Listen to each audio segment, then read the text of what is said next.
A gente continua às 6h30. Para mim também, tanto faz. Tá bom, tá bem Acho até feito. melhor, assim, né? Termina um pouco mais cedo. Tá Emma! ótimo. Tá bem? Tá ótimo. Então tá bom, meu Tudo bem. tá ótimo. Tá ótimo. Então vamos fazer. Gente, tô atrapalhada aqui hoje. Não tô achando a tela, a coisa de compartilhar a tela. Você não usa Zoom, né? Quando usa. Então vamos lá, vamos começar trazendo um pouco a atenção para o corpo, estabelecendo um pouco o corpo, a fala e a mente nos estados naturais.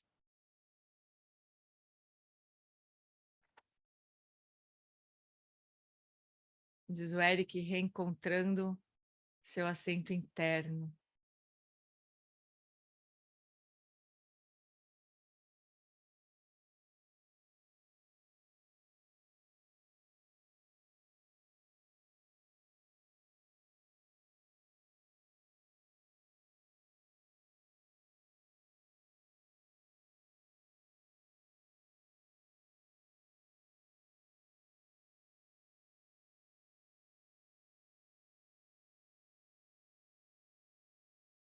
A partir desse lugar mais calmo um pouquinho, abre espaço para seguir o nosso estudo,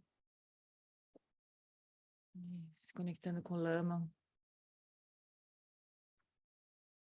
Bom, na fronteira noroeste de Odiana, no coração de um lótus, está sentado aquele renomado como Padmasambhava que alcançou o espantoso Supremo Cid e está cercado por uma hoste de muitas daquins. Seguindo suas pegadas, dedico minha prática. Por favor, aproxime-se e conceda suas bênçãos. Guru Pema Siddhi Hum. Om Orgen Yoge No Jansam Pema Ge Sadon Polaya Tsenchoge No Drunye Pema June Shesudra Kordo Kandro Mampekor Teki Jesu Dadruki Jingilati Sheksu So Guru Pema Siddhi Hum. Om Orgen Yoge No Jansam Pema Ge Sadon Polaya Tsencho Ge Modrumye Pema June Shesudra Kordo Kandro Mampekor Keki Jesu Dadruki Jingilati Sheksu So Guru Pema Siddhi Hum. No Buda, no Dharma e na excelente Assembleia da Sangha, até que alcance a iluminação, neles eu tomo refúgio. Através da minha prática das 6 perfeições, possam todos os seres sencientes alcançar o estado búdico. Sanjay Chodan Sochi Chonamla Jancho Bardu Dagni Chapsuchi Dagi Jinso Jipe Sonamchi Drola Pentir Sanjay Drupasho Sanjay Chodan Sochi Chonama Jancho Bardu Dagni Chapsuchi Dagi Jinso Jipe Sonamchi Drola Pentir Sanjay Drupasho.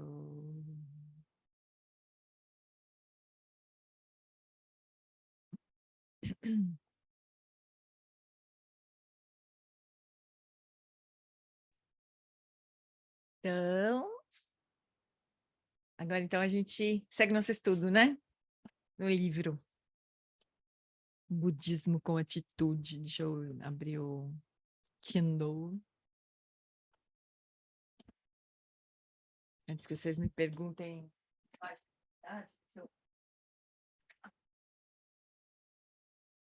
Ai, ainda tem o poder de uma pergunta. Não, o mundo poderia ser diferente aqui na minha estantezinha. Saudade desse.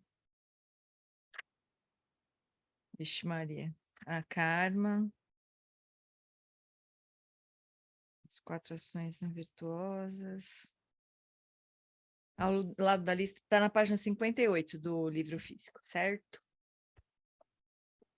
E a gente está ainda nas preliminares, né? Nas preliminares comuns. No caso aqui só tem preliminar comum, na verdade. Estamos no tema do karma, né? Então, o Lama descreveu as 10 ações não virtuosas, agora ele vai descrever as 10 virtudes.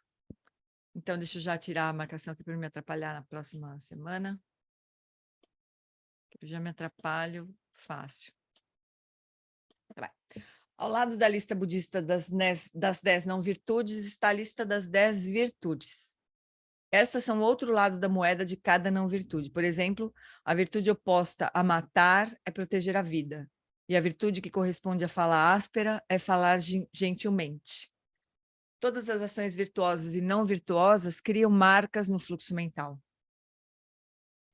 Olha, eu não sei se o Lama vai falar isso aqui, mas eu já vou comentar com vocês uma coisa que me chamou a atenção, que recentemente o Geshe Page disse num ensinamento que ele deu. Não sei se o Márcio está aí. O Márcio não está.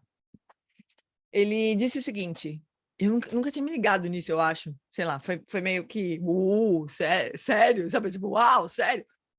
Ele disse o seguinte, que as 10 virtudes, a gente acumula karma positivo, ou seja, a gente acumula mérito, quando a gente tem a intenção de praticar as virtudes.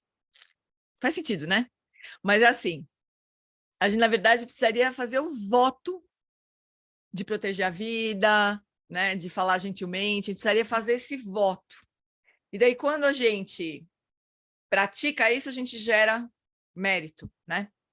Se a gente pratica sem intenção, a gente simplesmente não acumula karma negativo. Ou seja, faz sentido, né? Porque para gerar uma marca kármica, obviamente a gente precisa da intenção para isso, né? Então não basta só praticar sem querer, né?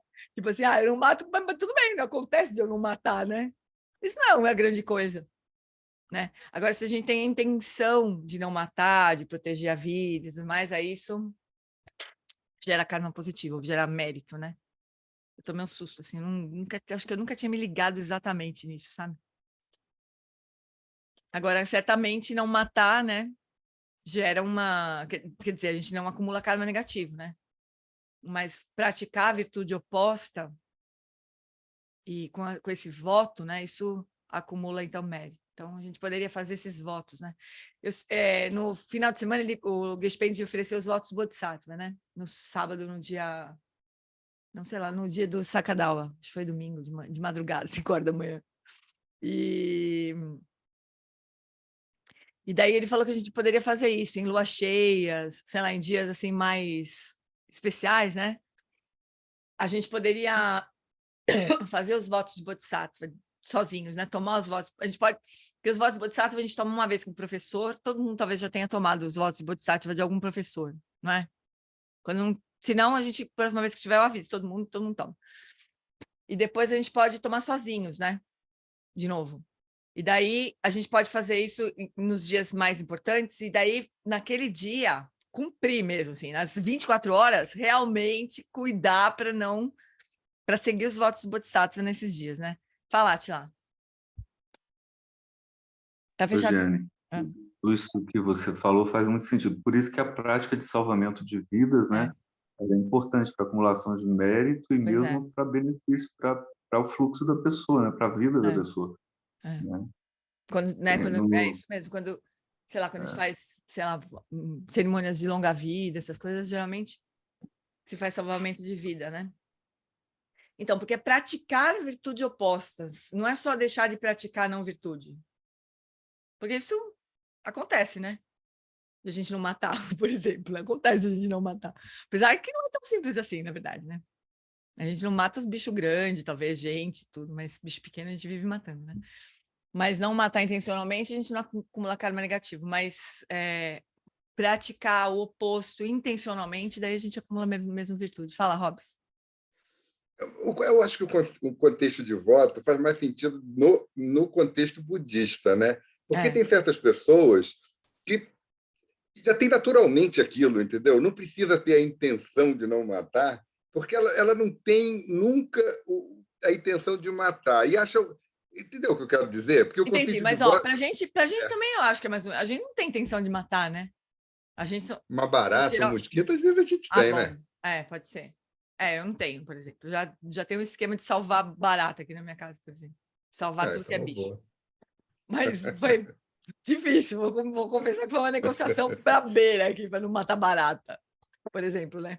Mas, sei lá, a gente pode também não ser uma coisa que a gente faz toda hora, né?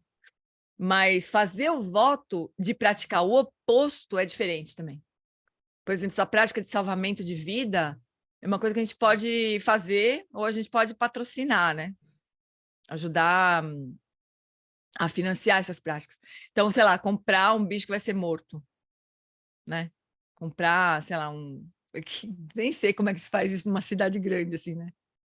Mas, tipo, ir num restaurante desses que vende lagosta viva, assim, quase, comprar todas as lagostas e fazer sei lá o que com elas também, né? Porque sair correndo para o mar, eu não sei bem como que a gente faria para, né, para a logística dessa coisa, assim. Por isso que às vezes é mais fácil de praticar, alguém faz isso, os mestres fazem isso, que também é outra coisa, né? Diferente também.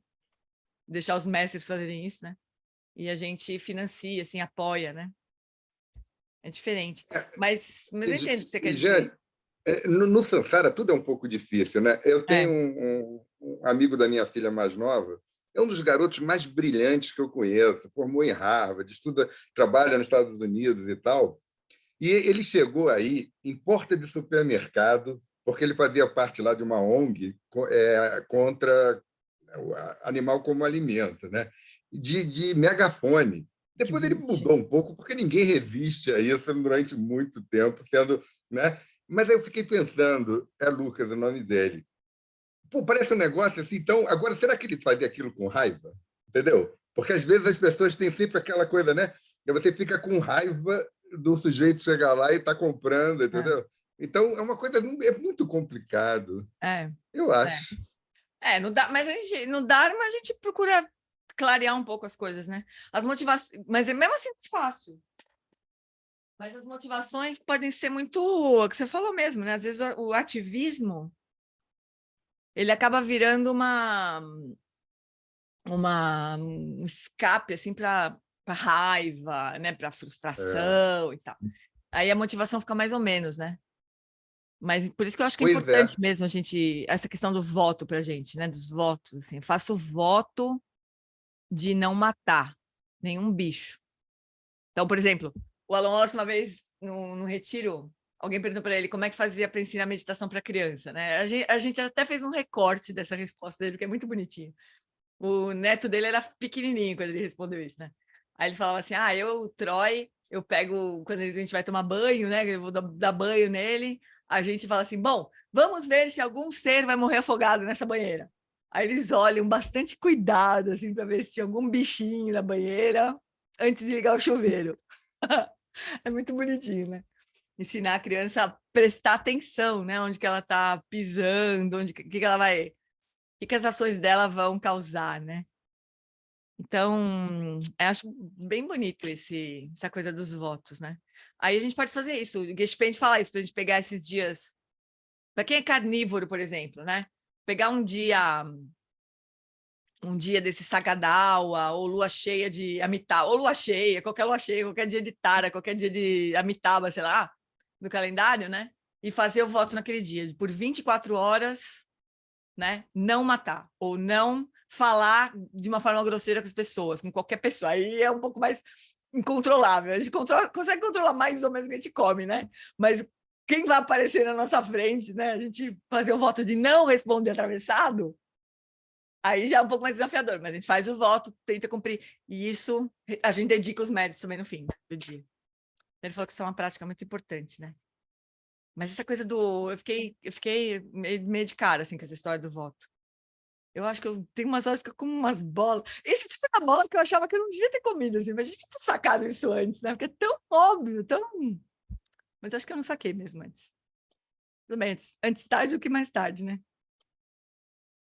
Então é isso, todas as ações virtuosas e não virtuosas criam marcas no fluxo mental, sementes kármicas potentes que amadurecerão nesta ou em uma vida futura. Uma vez que o karma é incrustado no fluxo de consciência, ele é carregado de uma vida para outra até que seja catalisado, até que surja uma condição apropriada para ele florescer, né? Para ele amadurecer. Da mesma forma que a semente de uma planta do deserto, que pode permanecer dormente durante décadas e germinar. Darcy, você está dirigindo ainda e está querendo fazer pergunta, criatura? Eu não quero fazer pergunta, eu só quero contar um negócio da barata. Tá, conta. Pode? Pode, né? Um dia eu perguntei para a Cecília Cohen, muitos anos atrás, como é que fazia para não matar barata. Aí ela falou assim, de uma forma tão simples, ela falou assim, limpa a sua casa direitinho, que ela não tendo comidinha, ela não vai estar lá. Mais ou menos. Mais ou menos. Porque aqui no meu prédio, quando fazem dedetização do prédio, eu não faço no meu apartamento, aparece um monte de criatura fugindo da dedetização do prédio. E minha casa está limpinha. Não funciona bem assim, em apartamento, né? Mas aí não pode, né? Aí não pode. Ah, não pode? O que eu vou fazer? Eu vou impedir o síndico de dedetizar? Você vai criar um oásis de seres famintos querendo comer todo mundo aí. Pois é, mas é que você dá mesmo. Vem para cá que a gente salva vocês. Mas não é assim, não vem uma infestação de barata, vem do vizinho, que, sei lá, vem meia tonta aqui na minha casa. Mas não funciona direito também, porque a gente larga na sacada, no máximo, né? Mas se ela voa, ela voa. Se ela não voa... Hã? Então eu retiro essa historinha, tá bom? Tá bom, vai. Tá bom. Mas é uma tentativa, né? Mas o problema não é isso, como é que a gente faz para não matar. O problema é que a gente tem vontade de matar, né? Durante muito tempo eu tive vontade de matar. Fala, Arthur. Deixa eu tirar uma dúvida bem prática. Como que você lida com a barata, assim? Eu pergunto porque eu tenho fobia de barata. É uma coisa muito forte. Eu reajo então, de uma maneira que eu nunca esse é o uso primeiro... no corpo. Você falou que você fez um pacto na sua casa, né? Imagino que talvez algumas pessoas que moram com você possam ter dificuldade. O que você faz praticamente, assim, com a barata? Então, primeiro, deixa eu te contar. Quando eu era criança, eu estava uma vez lendo na casa da minha avó. Nunca me esqueci. Eu estava lendo na casa da minha avó e eu estava com uma calça bem largona, assim. Eu era criança mesmo. Eu estava estudando, lendo, sei lá, e eu senti uma coisinha na minha perna, bati com o livro, assim, era uma barata. Aí eu esmaguei a barata dentro da minha calça. Quando eu me liguei, a calça foi correndo para tomar banho. Eu tinha muito medo de barata, muito aflição de barata. Aí eu entrei pro budismo, né? Aí comecei a ouvir essas histórias, assim, Dalai Lama falando, quando você olhar uma barata, você pensa assim, essa aqui é a mamãe ou ela é a filhinha? Pronto, já dá uma detonada na raiva da barata. Agora, teve uma coisa que uma amiga minha, a Alessandra, lá do Sul, a Alê, falou para mim que acabou comigo, eu nunca mais consegui matar barata, na verdade. Eu nunca mais tive um impulso de matar a barata. E nem fobia. Ela falou assim, imagina como é triste você ter um corpo que as pessoas só de olhar, elas querem te matar. Também, olha... Essa fala dela, assim, juro, foi assim, agora nunca mais eu vou matar barata. Eu comecei a olhar barata de um outro jeito, assim, sabe? Com mesmo uma compaixão. Eu falo, puta, que desgraça que deve ser.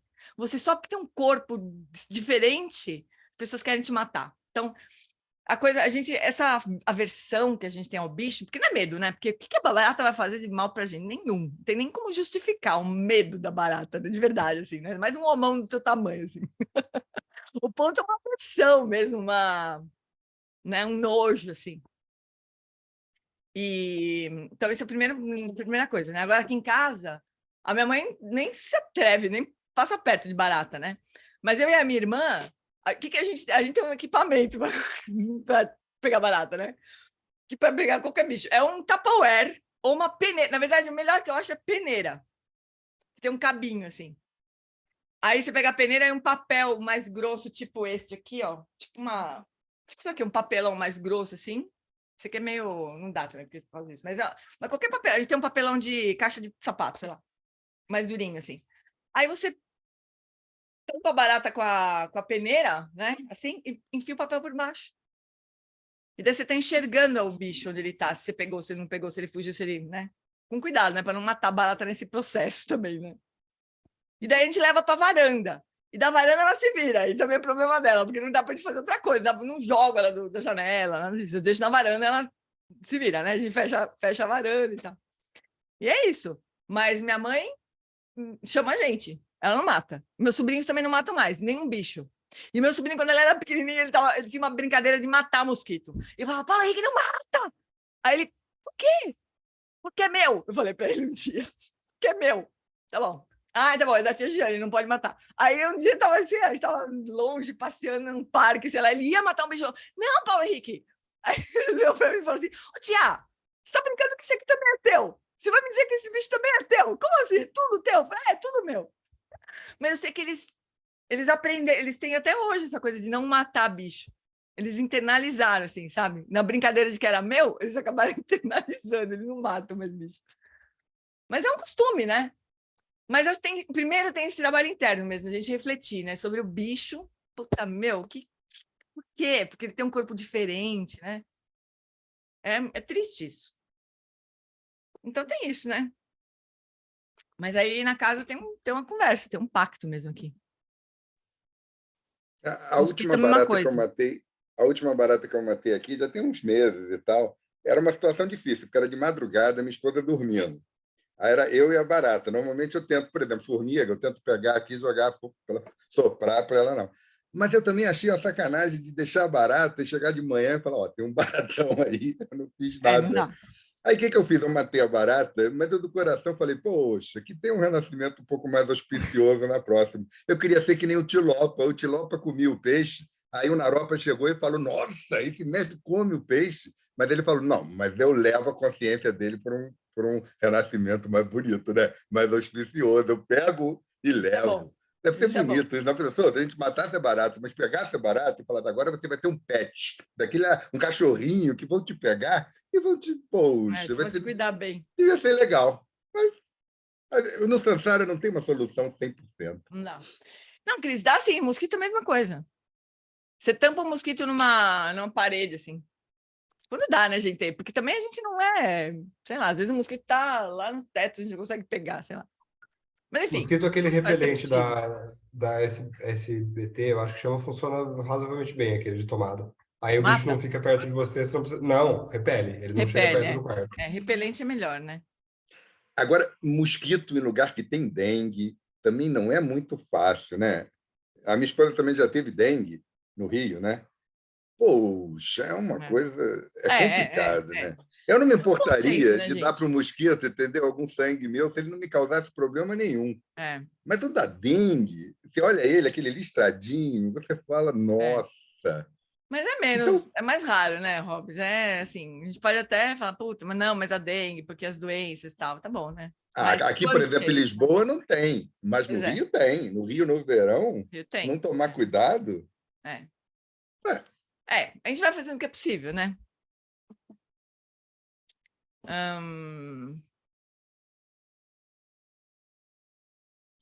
Acho que eu tinha perdido aqui, desculpa. Tá, então vamos continuar aqui. Eu acho tão importante quanto de fato não matar, e tudo é transformar o nosso olhar, né? Para esses bichos, assim. Por que a gente tem que matar o bicho que tá, né? A Jetsuma, uma vez, ela falou uma coisa super bonita, assim. Ela falou que a gente faz o voto de proteger as vidas, assim, como se a gente pudesse dizer para todos os seres, assim, você do meu lado está seguro. Eu não sou uma ameaça para você. Isso é bonito também, né? Acho que é mais assim do que matar, não matar, é dengue, não é dengue, é que atitude que a gente tem, né? Mas preferência é não matar também, né? Então, outra característica do karma é que o efeito é semelhante à sua causa. Por exemplo, se alguém cultivar uma tendência para ajudar os necessitados, o efeito kármico carregado para a próxima vida será nascer com uma tendência altruísta, um ser dotado de compaixão, né? Dessa maneira, os budistas explicam as diferenças entre os bebês, óbvias para qualquer mãe ou pai, como parcialmente resultantes do karma. As crianças não nascem como papel em branco, né? A gente não nasce assim. Essa visão não nega as influências genéticas e ambientais.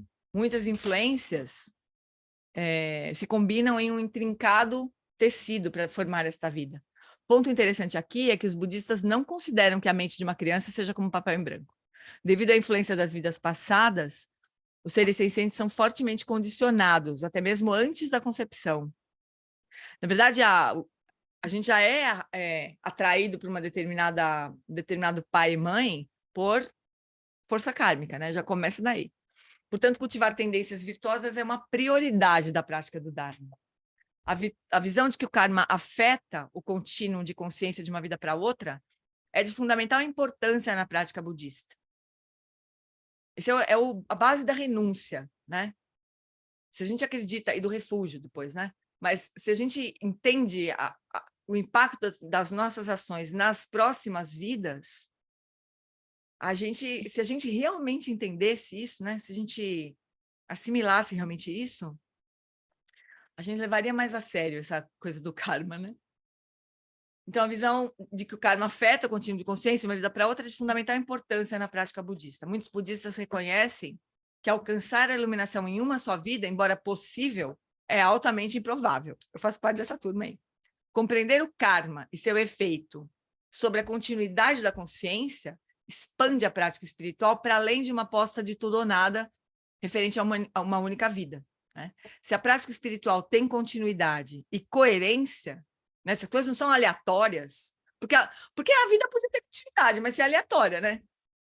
Não tem uma coerência, né? Sem a lei do karma operando, mas não é, tem uma coerência, né?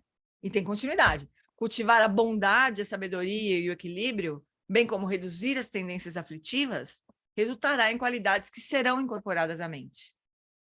Mesmo que você não atinja a iluminação nesta vida, se praticar o Dharma com diligência, devido à natureza das ações e suas consequências, você poderá retomar o caminho na próxima vida do ponto onde deixou na vida anterior.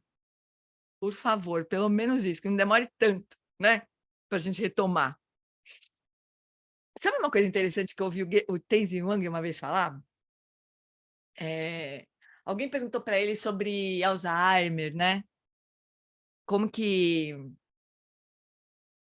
se essas qualidades elas estão impressas na nossa consciência mesmo, né? Como é que seria o Alzheimer e tal? E ele disse que ele não tem como provar, assim, né? Como demonstrar. Mas o que ele viu nos monastérios, né? Os monastérios estão cheios de monge velhinho, né? Uma porrada de monge velhinho. Eles vivem super reclusos, né? Eles têm uma vida longa, geralmente, né? E ele viu muito monge velhinho que tinha já uma demência assim, senil, né? Mas ainda assim eles eram bondosos, sabe? Mesmo que eles fossem bagunçados, assim, né? Não falassem coisa com coisa, eles não tinham um caráter, assim, uma atitude agressiva ou amarga. Tinha uma bondade, assim, né? Porque isso está num nível mais profundo, né? Então, se a gente cultiva essas qualidades, ainda que em algum momento a nossa mente se embaralhe um pouco com as coisas, né? Essas qualidades ainda podem se manifestar. Isso foi o que o Tenzin Wang falou, né? Mas acho que ainda não tem muito estudo realmente sobre isso. Darcy, você quer falar alguma coisa? Vou mutar. Vou mutar o Darcy aqui. Então tá bom, vamos seguir. Então, na tradição budista tibetana, as reencarnações de praticantes excepcionalmente realizados são algumas vezes identificadas na infância. Esses tulcos, né, que literalmente significam corpos de emanação, são uma fonte de inspiração para os budistas tibetanos. A identificação de tulcos reconhece que o amadurecimento espiritual é preservado como propensão kármica de uma vida para a próxima. Isso é verdade não apenas para tulcos, mas para todos os praticantes. A diferença é que os tulcos, eles têm mais consciência do processo todo, né, de renascimento. Então, aqui tem, a gente, semana passada, sei lá, um dia desse a gente comentou, né, sobre os filmes que tem. Vou escrever aqui. Uma criança... Não, a criança inconfundível, acho que chama. A criança inconfundível. Não, inconfundível. A criança Eu inconfundível. procurei, mas não achei, gente. Não achou? Eu vou procurar depois. Criança inconfundível e Kundum, que é a história do Dalai Lama, né? Kundum eu não sei se tem mesmo na internet, mas eu vou procurar para vocês, a criança inconfundível. Então, a diferença dos Tucos é que eles são grandes mestres já, né? Então, eles, por exemplo, A Criança Inconfundível é uma história linda, porque é o Geshe... esqueci o nome dele.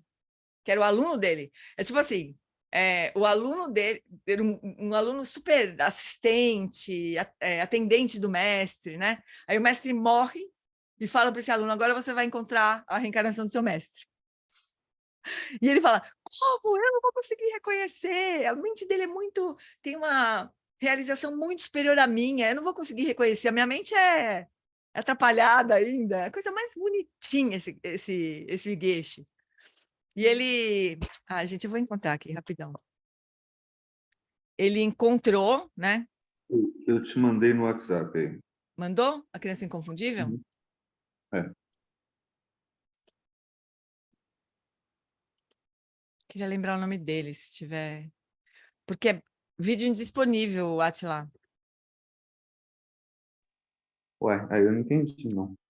Tem direito autoral. Também já aconteceu isso comigo outra vez. Mas esse Geshe, ele encontrou a reencarnação do mestre e agora o mestre dele já é um adolescente. Uns anos atrás eu traduzi para esse Geshe num evento da FMT, sabe? Esse que foi buscar o professor. É muito comovente, porque ele encontra, né, a criancinha, e a criança, gente, era uma coisa muito louca, assim. Ele sabia onde que ele tinha meditado muitos anos, assim, pequenininho, imagina, uns 4 anos. E aí ele chega num lugar, ele ia na caverna onde ele meditava, ele falava, vem cá, tio grande, chamava o Geshe, né, o aluno dele, de tio grande. Vem cá, tio grande, é ali, é nos quintos dos infernos, uma caverna, nos quintos dos infernos. Aí quando ele chega na caverna, ele pede um kata pro Geshe. E ele nem alcança no altar. Ele joga o kata assim de longe, porque ele não alcança o altar para colocar o kata no altar, onde ele tinha meditado durante muitos anos na vida anterior. A Flori conseguiu aqui. Pobre Cine Online. Isso aqui mesmo. Exatamente. O menino certo. Tá como título aqui. Mas eu vou... a Flori colocou aqui no chat. Vocês podem clicar aí. Mas eles não falam o nome do mestre, né? É muito bonitinho. Acho que, putz, vale muito a pena assistir. É muito bonitinho esse vídeo. Bom, e daí é assim, né? Os Tucos, eles são renascimentos de mestres realizados, né? Então, eles têm mais consciência de onde que eles vão renascer. Outros mestres pares, assim, eles têm insights, assim, de onde que essa criança renasceu. Então, eles sabem, normalmente, a inicial do nome dos pais, para que lado, para que região. Tenzin Zopa, isso mesmo, Walter. Exatamente, Tenzin Zopa. Obrigada, meu bem. Ele é uma graça, esse Geshe. E o mestre dele já é um adolescente, assim, um jovenzinho. Essa é a diferença. Agora, a gente, né, que toma refúgio e tem a aspiração de continuar, faz o voto de Bodhicitta e tenta cultivar, segundo o Lama aqui, né, a gente retoma o caminho. Eu acho que a gente retoma, gente, porque qual que é a explicação de a gente se conectar com o budismo tibetano aqui no Brasil, né? Vocês em Portugal, já assim, tá lá em Portugal, sei lá, que raio, por que raio a gente se conecta com um negócio tão diferente da nossa cultura, né? O Geshe, o Tenzin, o Sogyal Rinpoche, quando ele veio para o Brasil, muitos anos atrás, ele falou isso, vocês brasileiros, vocês não precisam ter dúvida nenhuma de que vocês já tinham conexão kármica com o budismo tibetano, porque qualquer explicação, né, de vocês se conectarem com um negócio tão diferente, assim. A gente sente uma conexão que não tem muita explicação mesmo, né? Mas, enfim, no fim, eu acho que faz sentido para mim, sabe? Porque a minha experiência quando encontrei o Lama Santen, eu lembro direitinho, assim, encontrei o Lama Santen, primeiro retiro que eu foi de Prajna Paramita, lá em Viamão, e quando o Lama estava falando, eu tinha a sensação de que eu estava matando as saudades. Não do Lama Santen, assim, sabe? Claro que eu tenho uma conexão muito forte, muito bonita com o Lama Santen, mas não era isso, era uma saudade. É como se tivesse, ai, que bom, voltei para casa, assim, sabe? Eu vi o Dharma, o jeito que o Lama explicava, assim, era uma sensação de estar reencontrando alguma coisa mesmo, né? Eu também não falo isso, não é nada metafísico, assim, mas era uma sensação verdadeira mesmo que eu tive, né? Fala, Tareha. Eu também senti isso. Mas, Gê, quando o Lama Alan Wallace fala que às vezes que provavelmente nós já atingimos Shamatha e a gente né, voltou e está nessa situação, ralando novamente aqui. Como é que fica isso? Então, fica que é o seguinte, né? Shamatha é uma realização, a realização de Shamatha, né? Ela não... A gente não está eliminando nenhuma marca kármica, a gente está botando elas para dormir só, né? Então, é como se a gente simplesmente fizesse as sementes kármicas todas adormecerem. Para a gente, na mesma vida que a gente atinge Shamatha, para a gente poder ter uma mente funcional, como diz ele, né? Para poder praticar Vipassana. E daí sim, atravessar a mente comum para a Rigpa, né? Mas se a gente só bota as bichas para dormir e morre antes de atingir Vipassana, numa outra vida aquilo floresce outra vez. Então, atingir Shamatha, segundo o próprio Lama, ele sempre diz isso também. Atingir Shamatha, o praticante que atingir Shamatha não caminhou um fio de cabelo na direção da iluminação. Por mais que seja. Porque a gente pensa, meu, vai progredir de quantos anos para atingir Shamatha? E aí vem o próprio Lama e me fala que eu não caminhei um fio de cabelo na direção da iluminação. Fala sério, né? Como assim, né? Mas porque assim, é como se a gente estivesse atingindo Shamatha, a gente tivesse a melhor condição de praticar Vipassana. Agora, se a gente não pratica Vipassana, a gente, na verdade, desperdiçou, foi muito tempo. Mas não é assim, não é que a gente volta exatamente... A gente vai ter uma atração, possivelmente, uma vontade de fazer isso de novo, né? Mas o fato é que a gente botou os bichos para dormir só. Aí, se na próxima vida a gente, sei lá, um outro tipo de karma brilha ali, uma outra situação surge, a gente pode se perder, né? Diz ele que numa mesma vida isso não acontece mais. Então, se a gente atinge Shamatha numa vida, nessa mesma vida a gente não perde essa condição. A menos que a gente faça muita besteira, tipo matar o pai, ou a mãe, ou o lama, né? Tipo, karma de retribuição imediata. Mas se não, a gente não perde. Mas numa próxima vida não tem como garantir, né? A gente não sabe onde ele vai cair, né? Tô querendo lembrar o que o Peixe Peide falou de...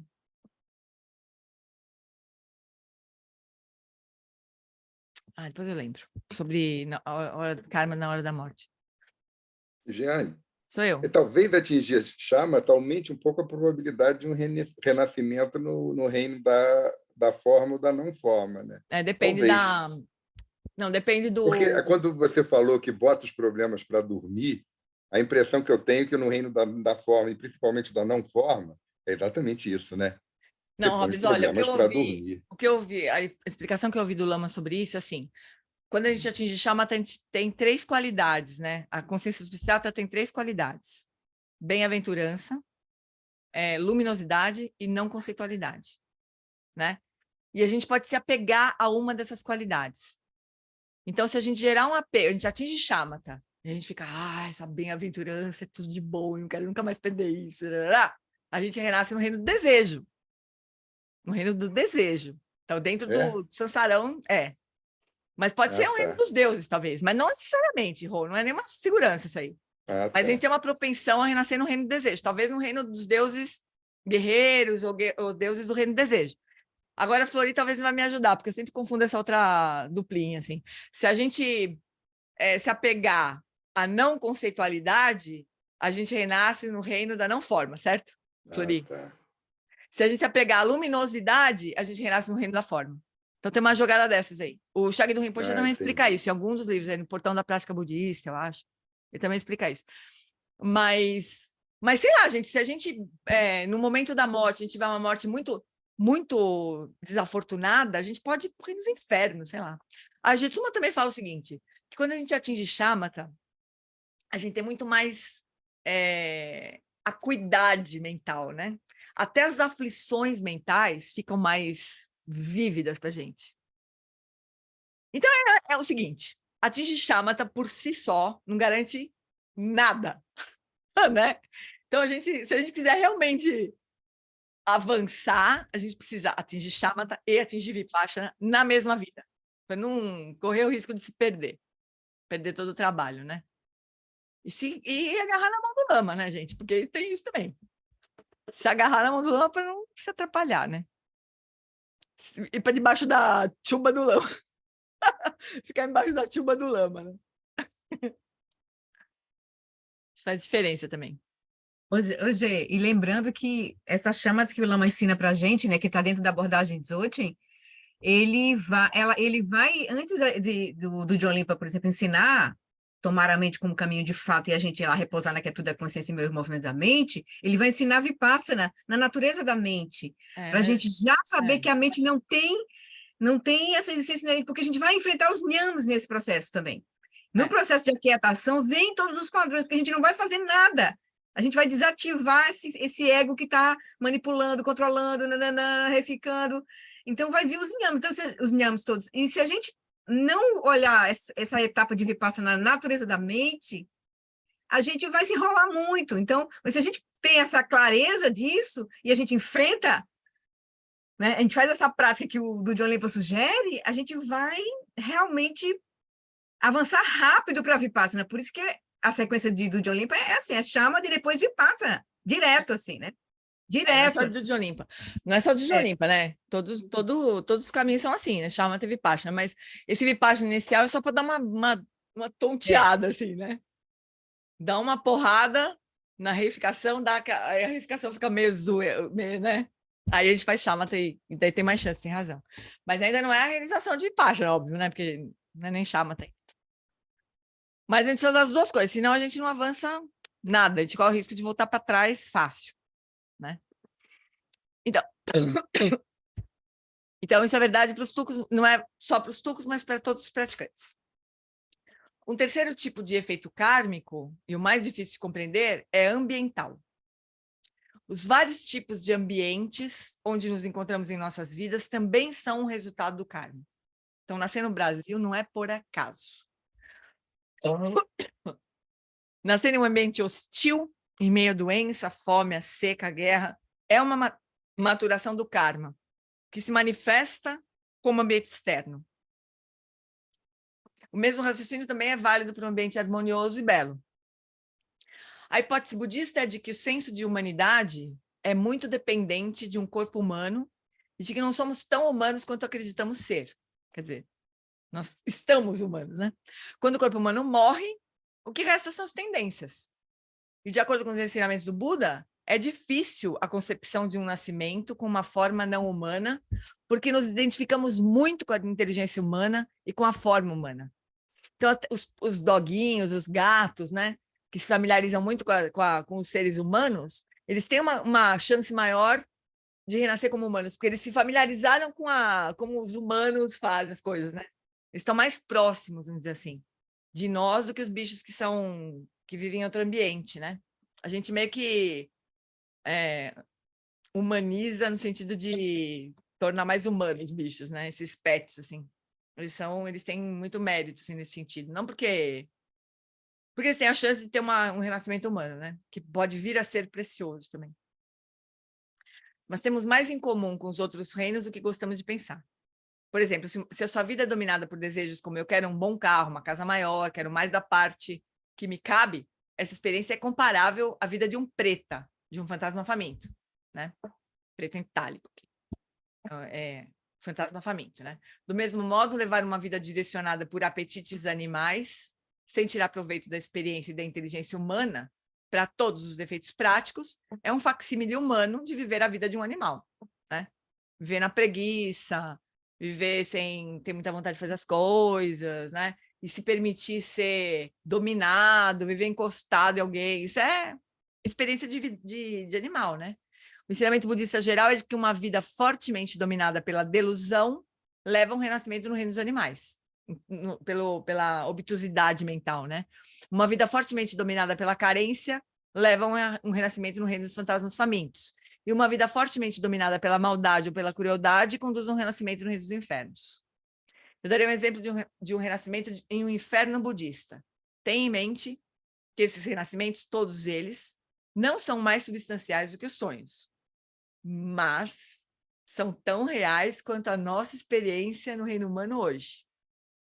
Então, assim, não são reais, mas a nossa também não é, né? Mas não é o que a gente acha, né? Não é a nossa experiência. Então, tem isso, né? Então, o inferno budista não é um lugar no centro da Terra ou na parte escura da Lua. quando se tem um renascimento nesse reino, o inferno que se experiencia surge como um sonho no momento em que você nasce. E como um sonho parece muito real enquanto se está lá. Um dos reinos do inferno budista é chamado de continuamente revitalizado. Nesse inferno, você e todas as pessoas ao seu redor têm armas. Todos estão em constante combate, corpo a corpo. E talvez você mate alguns dos outros seres que habitam esse sonho antes que alguém o perfure com uma grande espada e você morra. Mas em seguida você volta à vida e começa a lutar novamente. Pensa. Isso acontece vez após vez. Luta, mata, morre, volta à vida. Luta, mata, morre, volta à vida. Essa situação continua até que a tendência que o impulsionou para esse renascimento se esgote. Ou não sei se é o caso de se esgotar, mas por exemplo, a história que se conta do Buda, né? Que renasceu num desses reinos. Daí ele apanhava, morria, renascia. Apanhava, morria, renascia, né? Escravizado, né? E daí ele teve compaixão por um desses seres que estava do lado dele. Ele falou, não, deixa que eu tomo o lugar dele, né? Aí ele apanhou até morrer, só que aí ele vazou daquele inferno. Não sei se esgotou ou se foi o mérito da ação compassiva que ele teve, né? Oi, Darcy. Aí eu passo a entender por que o Buda nasce no reino dos humanos com tantos méritos, tão fabuloso que era, e se transformou no Buda aqui, né? Como é que se explica isso? Tem várias explicações, né, Darcy? Primeira explicação é que ele não renasceu por karma. Ele renasceu por voto aqui nesse reino, para nos ajudar. Essa é uma primeira explicação, né? Porque ele veio do céu de Tushita para a Terra, né? Ele não teve... gente, ele não teve um nascimento comum, né? Ele entrou no ventre da mãe dele como um elefante, pensa. Não é nós, né? Sim, vamos renascer no reino no planeta Terra, no reino dos humanos, porque o karma arrastou. Essa é a explicação mais... Buda já tinha muita quilometragem de rodagem, muito mérito, né? Muita sabedoria já. Então se diz que ele era já um Buda. Na verdade, tem uma das visões é essa, que ele já era um Buda, né? E que ele renasceu nessa vida... Porque olha só também, bom, e que ele renasceu nessa vida para ensinar, realmente, né? Tinha esse voto de trazer os ensinamentos do Dharma para essa era aqui, né? Agora, então não foi impulsionado por karma, foi impulsionado por voto. Agora, tem uma coisa também interessante com os tulcos, né? Eles têm que reaprender tudo. Eles têm muita lembrança. A gente vê nesse Criança Inconfundível, mesmo no Kundum, o Dalai Lama, ele treinou forte, assim, né? E esses tulcos todos, eles treinam muito. Eles são, desde pequenos, eles são catados lá da família, que é para não dar chance, eu acho, de outros karmas aflorarem e aquele mestre se perder, porque é possível também acontecer isso, né? Então, é interessante isso também. Os tulcos todos, eles são super treinados. A gente pensa, putz, por que vai tirar essa criança dos pais com 3 anos de idade, né? Eles vão chorando embora. Aquilo de partir o coração, né? É de doer o coração. Mas eles correm o risco de se perderem, né? Se isso não for feito rápido, né? E eles têm um propósito muito maior. É o voto deles, na verdade. Só um pouquinho, Nete. É como se a criança esperneasse naquele momento, os pais também, né? Tudo. Mas aquilo, o que está sendo feito com aquela criança é ajudar aquele contínuo mental a cumprir o voto dele de Bodhisattva, né? Então não é uma tortura para criança, né? Oi, fala, querida. Eu tenho acompanhado um grupo de tibetanos e eles falam sobre uma situação política que a China está atrás de um tulco ou pegou uma criança e removeu. Mas eles também têm acompanhado esses outros nascimentos para chegar antes dos monges tibetanos. Isso também é uma situação assim triste, né? Que pode acontecer, contribuir muito para o budismo tibetano desvanecer, não é? Eles, na verdade, eles têm um grande lama, que é de uma linhagem parecida com o Dalai Lama, assim, que é o Panchen Lama, que foi capturado pelos chineses e sumiram com ele, né? Ele seria tipo um par, assim, do Dalai Lama mesmo, né? Tipo, como o Karmapa, como o Dalai Lama, É uma linhagem de lamas muito importantes. E já aconteceu isso com o Panchen Lama. E desapareceram com ele, né? E apresentaram outro lá, como se fosse o Panchen Lama. E não é, né? Não é. É um chinês, assim. E o Dalai Lama já chegou a dizer que ele não vai renascer. Não vai existir um 15º Dalai Lama. Porque ele não quer que a gente corra esse risco, né? Do Dalai Lama, da instituição Dalai Lama ser capturada pelos chineses, né? Mesmo. Então, ele já disse que não vai renascer. Isso gerou uma dor, assim. É que não vai renascer com o Dalai Lama, mas lógico que ele vai renascer. Ele vai até o fim do samsara, ele vai renascer, né? Para ajudar os seres, assim. Eu voto da existência dele, assim. Mas porque isso é usado politicamente, né? Uma pena. E eles fazem isso mesmo. Eles tentam encontrar os tucos antes. Então, tem todo um cuidado com essa história agora, né? É muito triste, realmente. Mas, por enquanto, os grandes seres estão aí, né? O Panchen Lama é uma tristeza, realmente, ele ter sido capturado. Ele é o prisioneiro político, se diz que ele é o prisioneiro político mais jovem da história, né? Ele foi capturado com, sei lá, uns 6 anos, 7 anos, não lembro. Mas bem jovenzinho, assim. Realmente uma tristeza. E o Panchen Lama e o Dalai Lama, eles têm uma história de parcerias, assim, muito antiga, né? O Dromtempa, que era o principal discípulo de Atisha, é uma encarnação anterior do Dalai Lama. E o Atisha é uma encarnação anterior do Panchen Lama. E eles reencarnaram muitas vezes, assim, juntos, né? É muito... Putz, me dá um arrepio isso aí. E agora, nesta vida, né, o Panchen Lama foi raptado, simplesmente, né? É muito triste isso. É tempo de degenerescência, amores. Realmente o Dharma corre risco, né? Corre muitos riscos. Não é à toa que assim, o Dzogchen, por exemplo, ela era uma tradição que era super secreta, assim, eram poucas pessoas que recebiam ensinamento. Agora os lamas estão jogando na cabeça da gente, ó, pessoal, pega aí, né? Quem pegar e pronto, e atingir iluminação, ótimo, estão jogando boia para tudo que é lado, né? Porque eles estão enxergando essa possibilidade, o Dharma simplesmente desaparecer, né? Por todas as... Imagina, inteligência artificial. Daqui a pouco vai ter um lama de inteligência artificial, bobear, né? Sei lá o que pode acontecer. Eles estão pegando as crianças, tirando das famílias tibetanas para centros de escolas chinesas, além da língua que eles estão perdendo, os hábitos, as histórias.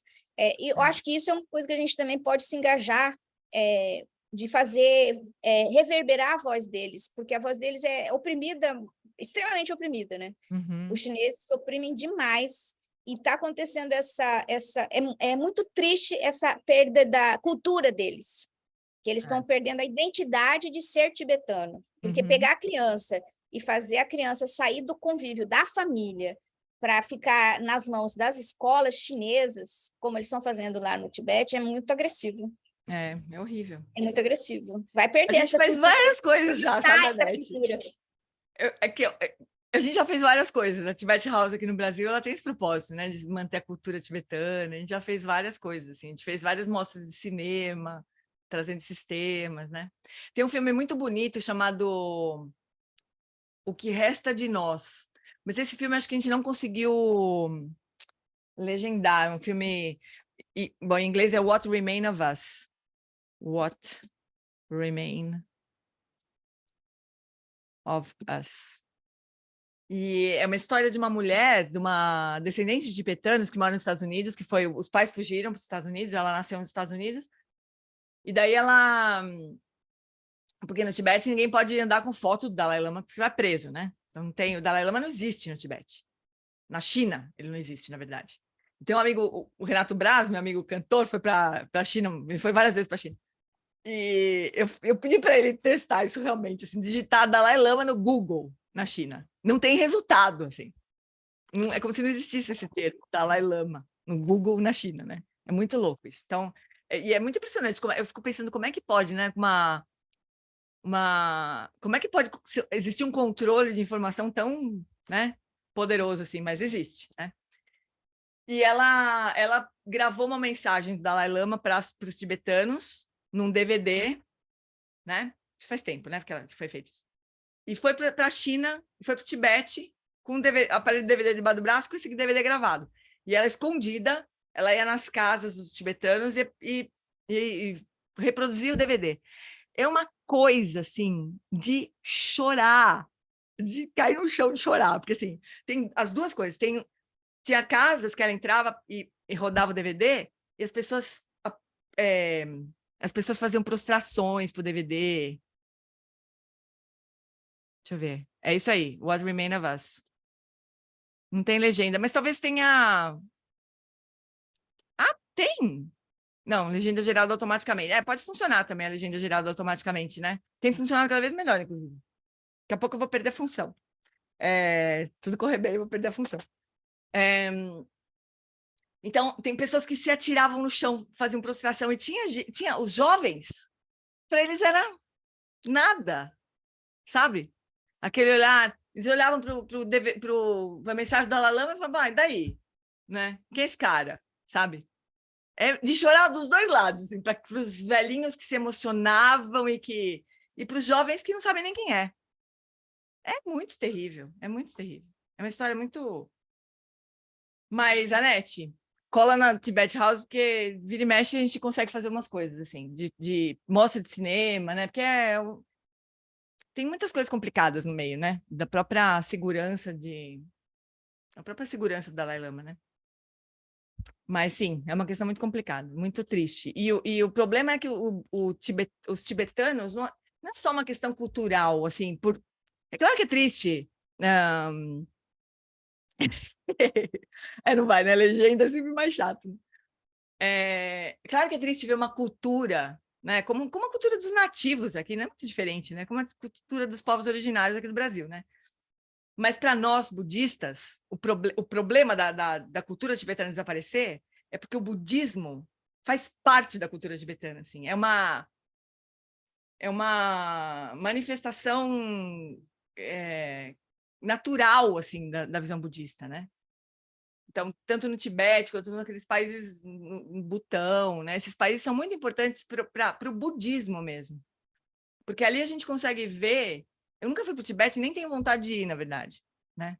Porque, infelizmente, eu não fui no tempo que o Tibete era o Tibete mesmo, né? Ou pelo menos não me lembro. Mas não tenho vontade de ir, né? Para ver, sei lá, o Palácio de Potala, onde o Dalai Lama vivia, né? Com um letreiro, né? Com outdoor, assim. Não tenho vontade de ver isso, né? Não tenho a menor vontade de ir para o Tibete, na verdade. Muitas pessoas foram e disseram que é uma coisa espetacular ainda, porque o povo tibetano tem uma qualidade diferente, né? Mas eu particularmente não tenho a menor... Nem poderia ir, né? Porque eu acho que jamais eu conseguiria um visto, assim, para entrar no Tibete, por ter sido parte da Tibet House. Eu acho que eles não deixariam eu entrar, né? Mas também não tenho vontade. Mas tem esse ponto. Para os budistas é muito triste por isso, né? A gente não ter uma cultura em que o budismo era, assim, natural, né? As crianças, elas aprendem... Alguém falou, acho que o Geshe Pende esses dias falou, que as crianças aprendem a recitar o Mani Padme Hum antes de falar mamãe, né? Antes de pedir leite, elas aprendem a recitar o Mani Padme Hum. Como é que é isso, né? Nas crianças, assim, de uma forma tão viva, né? Essa é a pena de perder uma cultura como a tibetana. E é por isso que o Dalai Lama se dedica tanto a preservar, né? É porque é uma cultura budista, é uma tradição budista. Mas Jeane, você não acha que o Dharma é mais amplo do que o budismo? Eu acho. Porque o Dharma é a palavra que o budismo dá para a realidade última. Né? O que é o Dharma? Você pode falar como um ensinamento, mas pode olhar o Dharma como a regra do jogo, essa coisa, entendeu? Então, no budismo chama Dharma. Nesse sentido, eu acho que o Dharma nunca vai desaparecer. É porque, como o Dharma é a regra do jogo, no fundo, ele está no aspecto secreto. O aspecto secreto, sabe aquela divisão que o Santen faz? Ele está, mas ele está. Sim, mas quem que vai revelar isso para a gente, né? Você acha que está tão acessível? Quem que vai revelar isso? A gente está falando do Dharma do Buda, quando a gente fala mas Jeane, Dharma, no fundo, é o Dharma do Buda. Se a gente acha que realmente essa realidade, que a gente acha que os sentidos nos parece tão concreta, ela é uma realidade tipo de sonho, a posição de mente já muda um pouco, né? Porque você vai falar, a gente não é humano, a gente está como humano. Então as coisas... Mas como é que você chegou nessa conclusão? De onde você tirou essa ideia? Essa ideia eu tirei e sou grato ao ensinamento budista. Pois é isso que a gente está falando. Mas eu sou grato ao bote, entendeu? Mas eu acho que ele é um bote, entendeu? Uma coisa é você ser grato ao bote... Mas Sabe aquela a gente precisa do historinha bot, que né? não vai carregar o bote no dia que chegar na outra margem? Eu acho ela muito Sim, bonita. Então, também eu vejo o acho. Mas budismo precisa do como bot, meio né? hábil. Oi? Mas a gente precisa do bot numa fase, não é? Alguém precisa Claro, dar senão a bot gente pra gente. afunda, Pois é, por isso né? que eu tô Entendeu? Não estou desvalorizando o bote, mas no fundo, porque isso melhora, para a gente diminuir um pouco aquela tristeza de chegar e falar. Você vai falar, é horrível que a identidade tibetana tenha sido tão oprimida pelos chineses? É claro que é. É horrível a gente dar um pesadelo? É claro que é, porque a gente reifica eles, mas no momento que a gente realmente conseguir não reificar, eu não sei, é como se a gente realmente realizasse um pouco da vacuidade. A gente fala, mas calma, gente, tudo bem que a gente está no pesadelo, mas é só o pesadelo, entendeu? E falando assim, parece que eu estou diminuindo coisas horrorosas, não é a minha intenção, entendeu? Porque você Não, olha eu na sei. realidade que a gente compartilha, tem coisas horrorosas.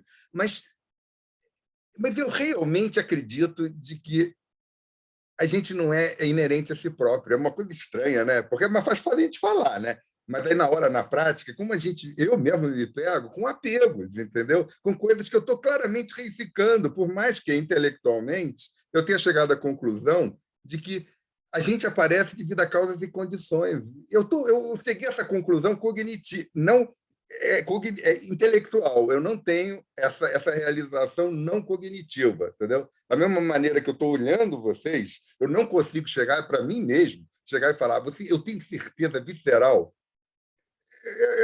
Aquele Bergin, eu gosto muito do Bergin, né?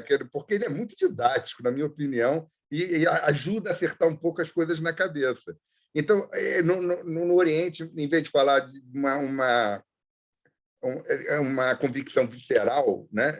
Ele fala mais de uma não cognitiva, quer dizer, você tem uma realização não cognitiva da vacuidade. É um determinado ponto que não chegou por inferência, entendeu?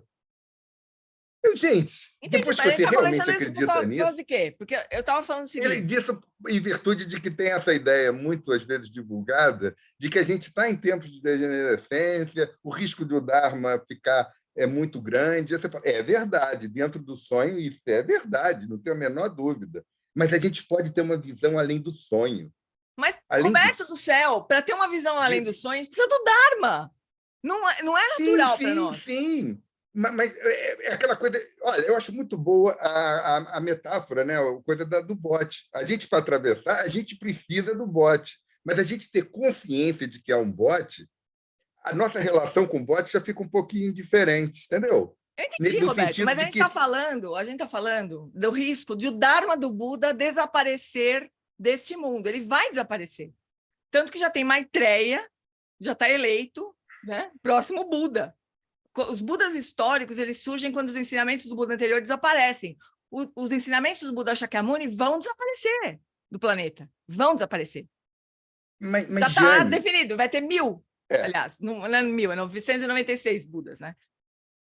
Então, sim, o plot vai desaparecer. Mas você não acha que, de uma certa maneira, o que o Dharma... Eu posso estar errado, mas, para mim, o Dharma é uma palavra budista que veio do budismo, que ela quer significar como a realidade funciona. Se for isso, como a realidade funciona, não vai desaparecer. Você vai falar, esse tipo de bot pode ser que... Mas vai aparecer outro bot, porque a realidade como ela funciona, ela está fora do tempo, gente. Eu não sei. Para mim parece razoavelmente claro, mas pode ser que eu esteja errado. É claro que é eu não claro o que você possa... está dizendo, mas você está dizendo do ponto de vista de alguém que está dentro do bote. E nós estamos falando que nós precisamos do bote para atravessar o mar. É esse o ponto. Mas a gente não tem um esforço de, apesar de estar dentro do bote, de ter gratidão pelo bote e tudo, a gente gostaria de ter uma posição de mente em que as nossas aflições mentais diminuíssem. A gente fala, esse bote vai ser destruído. Oi? É para isso que a gente está no bote, inclusive. É isso. Então, talvez ajude a gente chegar e falar, olha, é como se você, pelo menos a parte intelectual da vacuidade, de a gente ver que as coisas não são inerentes, façam que o que parece para quem reifica como perdido, na realidade última, não foi perdido. Isso não significa, entendeu? Desvalorizar e não coisas horrorosas que acontecem, mas elas podem ter um outro significado se a posição de mente mudar. É como se você acordasse do sonho. Você fala, puxa, esse sonho está horroroso. Aí tá. Você mesma falou uma história que eu acho muito bonita. Sacamone estaria noutra vida, né? Num reino dos infernos, e ele levando cacetada junto com os outros. Num determinado momento, ele teve compaixão por um colega de infortúnio, ele morreu daquele reino, daquela realidade compartilhada. Morreu, porque ele morria e voltava, morria e voltava. Aí ele saiu do reino. Aí você fala, nossa, aquela realidade que para ele era tão real como agora, nossa, que a gente tem aqui na vigília, desapareceu. Completamente. Eu não sei, mas eu acho que é uma boa reflexão, pelo menos para a gente pensar. Eu acho que você está falando, você tá falando de uma coisa, a gente estava se referindo à continuidade dos ensinamentos do Buda justamente para algumas pessoas afortunadas poderem acordar do sonho. É disso que a gente está falando.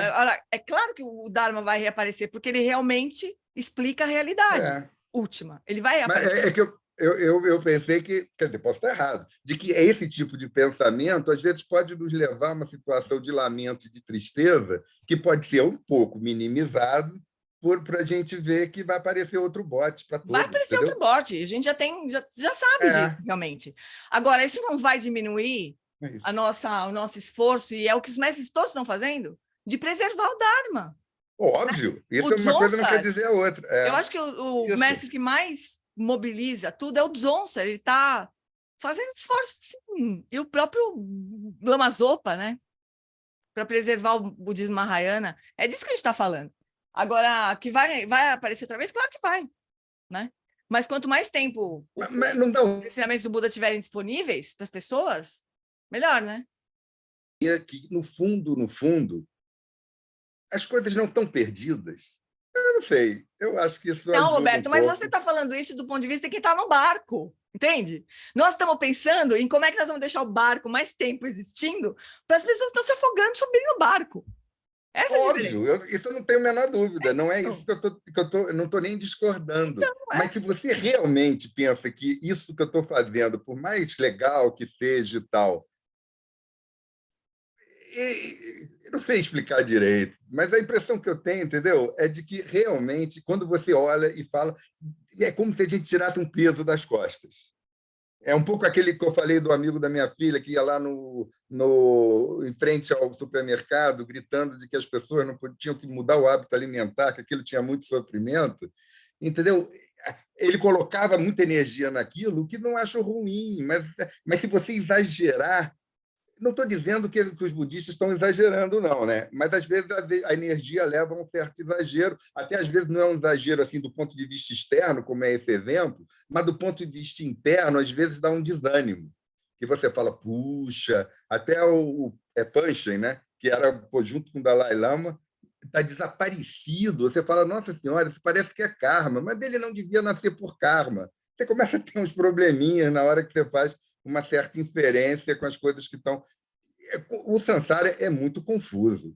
Eu acho que isso é uma coisa que a gente pode chegar. Mas não é só isso, eu acho que é só uma reflexão. A Flori queria falar alguma coisa. Fala, Flor. Eu acho que a questão é porque tu está falando, a gente está falando uma coisa, uma perspectiva prática da gente agora nessa vida fazer o que for possível para a gente avançar nessa vida e as pessoas avançarem, e a situação última da realidade. Isso também, aí não é o ponto, né? Então, se a gente achasse, a realidade última já está aí, então eu não vou fazer nada. Não é bem assim, né? A gente vai precisar fazer sim, porque enquanto a gente não tiver... A gente só vai estar nessa situação quando como o Buda ficou, na hora que ele se iluminou, de fato. Então, se a gente não se iluminar, a gente não vai estar reconhecendo isso. A gente vai estar rodando pelo Sansara, sofrendo, não sabemos para onde a gente vai. Então... sempre surge uma dificuldade quando a gente quer comparar uma visão última com uma visão relativa. Sempre vai dar ruim, né? Não tem jeito. O Roberto está falando uma visão última e nós estamos falando da visão relativa. Na visão relativa, a gente precisa do Dharma. E nós vamos fazer o possível para ele ser preservado. Na visão última, não precisa, obviamente, né? Só que para chegar na visão última, a gente precisa trabalhar na relativa, né? Porque ela não vai chegar na última por acaso. Foi a pergunta do Darcy no retiro do Lama Wallace. Não vai ser por acaso, só com o andar da carruagem que a gente vai se iluminar. Não vai ser assim. Com o andar da carruagem, a gente vai permanecer no samsara. Porque ele se auto-perpetua, realmente, né?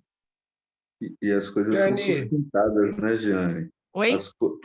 Toda a realidade ela é sustentada, ela tem algo que veio antes. Então, É. assim, quando a gente fala de uma cultura que está sendo destruída, é uma cultura que sustentou Que isso. sustentou. Porque se uma criança que aprende a brincar com uma Nipemerum, essa criança fatalmente vai crescer com valores muito coerentes para entender o Dharma e para perpetuar isso, para transmitir isso de forma clara, né? Então, assim, é importante, sim, é importante preservar quem pode No contexto ajudar relativo, a é super gente, né? importante. Super importante. É. Muito E o jeito mesmo. mais... Olha, uma vez eu tive uma experiência que foi, assim, de chorar mesmo, porque veio uma turma uns chineses para a FAAP aqui, dar uma palestra sobre cultura tibetana. Uns chineses. E eu, obviamente, fui assistir, né? Aí eu cheguei lá, era assim, era um cara, um chinês, falando sobre números, quanto a China investiu no Tibete, quantas fábricas de rodinha de oração de plástico eles construíram no Tibete, quantas fábricas de, sei lá, do que mais que eles fazem, de mala, talvez, sei lá, sabe? De plástico eles tinham construído no Tibete, quantos prédios eles tinham construído, quantas... E um lama, que se dizia lama, e esse cara falava assim, tá vendo esse cara aqui, ó? Desse jeito que eu tô falando, né? Não tinha uma tradutora, né? Mas tá vendo esse cara aqui? E vocês conhecem o Dalai Lama? Então, esse aqui é igual ao Dalai Lama. Né? Daí, quando esse lama começou a falar, eu falei, não, esse lama ele vai falar alguma coisa, ele vai falar sobre compaixão, ele vai falar alguma coisa, né? Não, ele falou sobre números também, sobre os investimentos da China no Tibete, né? E aí eu perguntei, eu estava com o Punso, na época era o diretor da Tibete House no Brasil, eu com o Punso no telefone, não, você não tá acreditando, você não tem o que está acontecendo aqui. Tem uns chineses aqui falando sobre cultura tibetana, e assim, assim, assim, e o Punso falou assim, nem se preocupa, porque você só vai passar raiva aí mesmo, né? Aí eu fiz essa pergunta. Falei, olha, na minha opinião, a forma mais eficiente de acabar com uma cultura é acabar com o idioma, acabar com a língua. É assim que a gente mata uma cultura. E vocês não ensinam mais tibetano para as crianças no Tibete. O cara falou assim, sim, nós ensinamos. Nós temos várias escolas tibetanas. Então, não tinha o que fazer ali. Tudo que eu falava, ele mentia, né, dizendo o contrário. Quer dizer, aí uma hora eu falei, sabe de uma coisa, eu não vou mais dar palco para esse desgraçado falar besteira, porque tudo que eu falo, ele mente, né? E fala que está fazendo uma coisa mais maravilhosa do mundo, então eu não vou mais falar nada. Aí teve um cara que ficou muito meu amigo, o Matheus, que virou praticante do SEB e tudo mais, ele falou assim, olha, vocês vão me desculpar, eu estou aqui fazendo um esforço para encontrar uma forma educada de falar que vocês acabaram com a cultura tibetana. E que eu acho o fim da picada FAAP abrigar um evento destes. Assim, o cara vai... Acho muito que chamei o cara para almoçar de meu amigo, né? Mas é incrível, assim, é uma cara de pau. Então, é no mundo, né? Tem o que fazer. Eles são muito competentes. E como o Lama Santen diz, os chineses eles têm paciência, porque eles são uma cultura milenar. Eles trabalham com uma linha de tempo muito mais longa do que a nossa, né?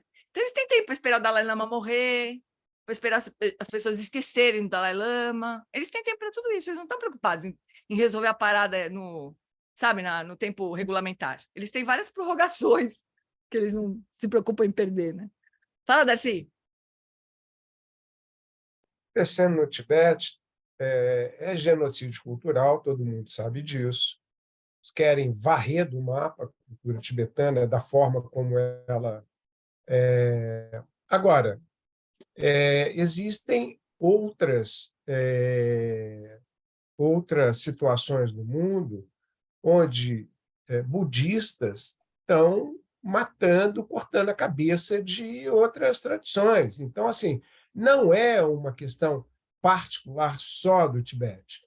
Eu acho que o Tibete a gente tem que lutar muito para manter a cultura, porque ela é linda, maravilhosa e tem uma tradição, enfim.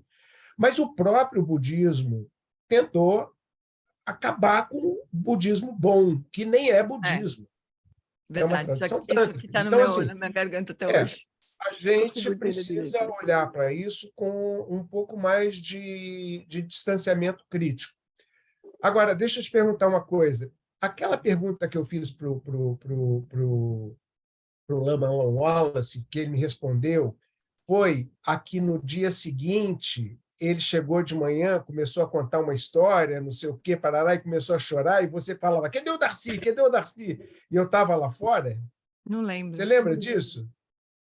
Eu fiz uma pergunta para ele, ele respondeu, e aí acabou a noite de perguntas e respostas. No dia seguinte, ele abriu e começou a... Ele relembrou da pergunta e começou a... Não, mas acho que não foi essa elaborar. pergunta, Darcy. Essa pergunta Não, foi não sei, muito qualquer outra, taxativa, não assim. sei. Aí ele foi elaborando a questão da noite anterior e aí ele começou a chorar. E você falava assim, cadê o Darcy? Cadê o Darcy? E eu estava lá fora, ouvindo, porque eu não aguentava de calor. Eu sei o seguinte, que eu tive cada viagem nesses retiros que, pelo amor de Deus, eu olhava para o trono e eu vi o Buda. É. Eu também. Aliás, toda vez que eu olhava, eu vi o Buda. Mas tá bom, amores. Não, olha, só com respeito a essa coisa dos budistas matando outros e não sei o quê. Do bom, não. Bom é porque não desce na minha garganta até hoje, realmente, né? Até porque por causa da conexão com o Tenzin Wang e tudo mais.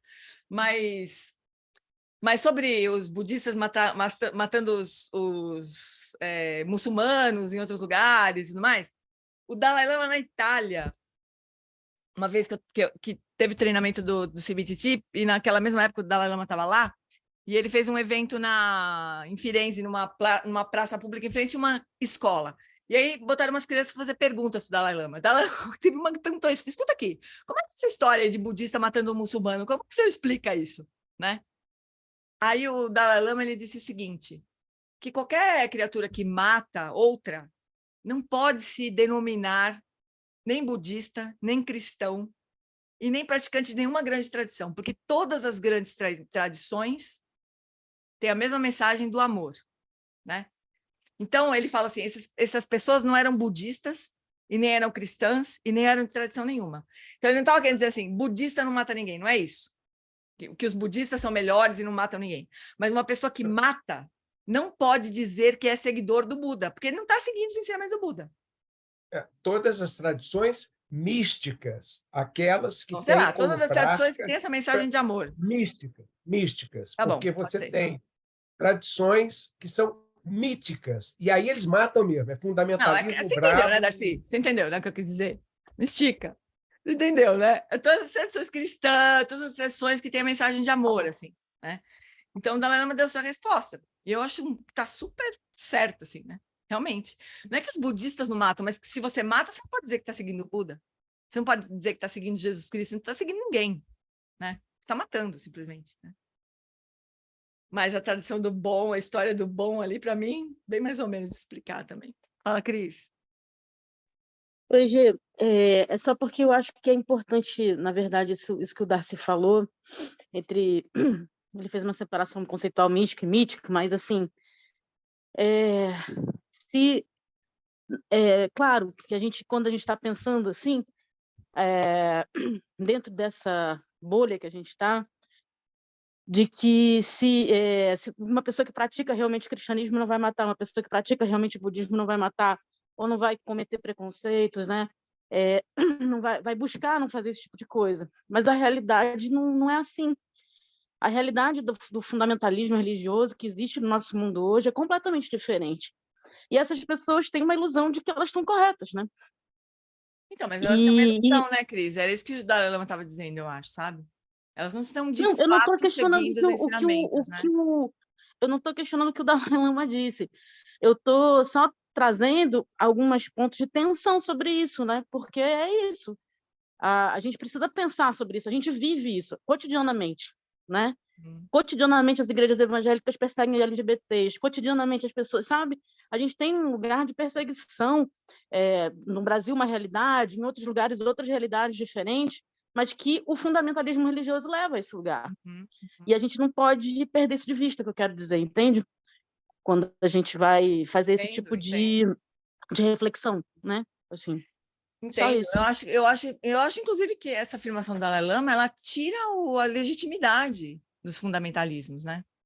Porque o Dalai Lama estava dizendo, olha, você pode estar fazendo o que você quiser, em nome do que você quiser, mas não é em nome de Jesus Cristo, por exemplo. Não é em nome de nenhuma tradição de sabedoria. Né? Eu acho que é muito poderosa essa fala dele. Foda que né? Não, Tipo, não é. no Congresso, né? No Congresso, as pessoas estão fazendo exatamente isso, em nome de Deus, em nome de Jesus, em nome de não sei o quê. Mas Em não nome é dele. legítimo isso. É isso que o Dalai Lama está dizendo. Não é legítimo. Mas aí, Gê, eu concordo contigo, tá? A gente está falando do mesmo lugar de ponto de vista. Mas não é legítimo para quem? Essa é a questão, sabe? Entendo. Mas Não é é só para a gente. legítimo. Porque a gente está em época de degenerescência mesmo, e as pessoas estão completamente distorcidas, as mentes estão completamente distorcidas. Eu digo isso porque eu tenho na minha família vários cristãos que têm essa visão assim, bem. Então, a gente não tem nem como dialogar, entende? Não tem. É E difícil. os budistas não estão livres disso, não. A gente certeza. não está né, passando pano para budista, não. O budista me apronta várias, né, por aí. A gente viu isso na época de eleição, a gente viu muita coisa, muita barbaridade rolando, né? Dentro dos budistas aí, né? A gente não está passando pano agora dentro dos budistas, mas também dentro do, sei lá, no Vietnã, na Guerra do Vietnã, em vários momentos históricos, né? Tanto o lugar da ação, né, de agir contra a guerra, etc., tal, ou de omissão total, ou de conivência, ou de, né? Isso faz parte, né? Então, eu acho que a gente precisa ter nessa reflexão sempre ter essa dimensão, porque caso contrário a gente está afastando um lugar que é uma realidade de opressão e violência para muitas pessoas, sabe? Entendi, cotidiana, Cris. né? Tem razão. Puxa vida, hein? Que estudinho mais maluco esse nosso de hoje. Karma é sempre assim, karma, né? É mesmo. Karma sempre bicho pega, né? Quando a gente fala de karma. Faz parte do tema, né? Na verdade. Deixa eu só marcar aqui onde a gente parou. Não humanos, tá. Vou marcar aqui onde a gente parou. A gente não terminou karma e nem vai terminar tão cedo, inclusive. Tem bastante ainda. Bastante karma pela frente aqui. Então tá bom, amores. Infelizmente, eu mesmo preciso encerrar, porque hoje tenho aula ainda, né? Daqui 5 minutos. Cadê o Vini? O Vini não tá aí, né? O Vini deve estar... Não vou nem falar, porque vai que ele tá, ele me mata já. Deixa eu ver. Não tá, vou falar mal dele. O Vini deve estar já no feriadão, já. Então, vamos lá, amores. Vamos fazer a dedicação.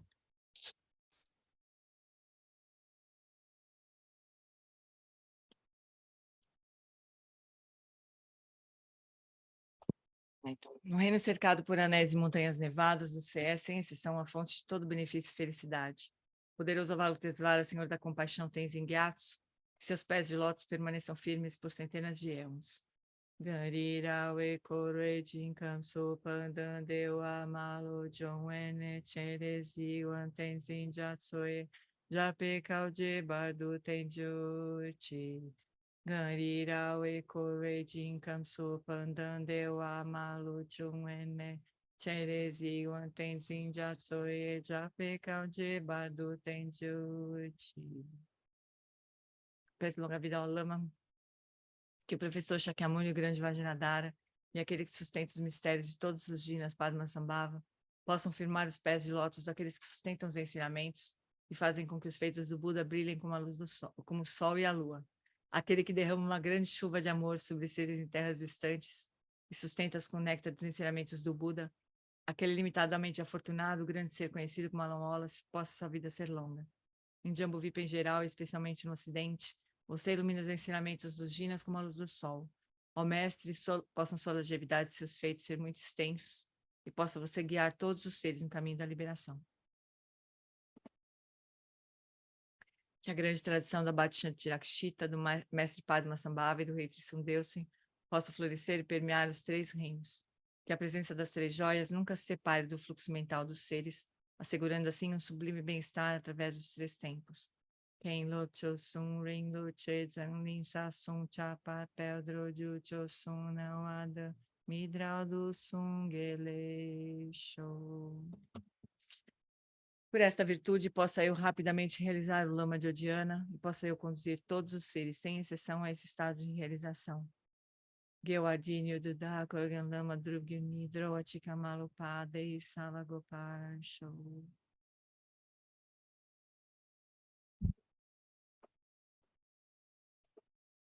Bom feriado, amores. Gente, Descanso. rapidinho. Vocês escutaram uma descarga? E Não. aí você falou assim, isso é coisa do Darcy.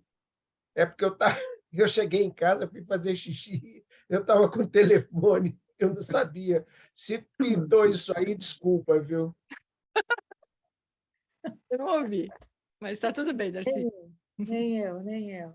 Beijo, amores. Bom feriadão para vocês aí. Até domingo.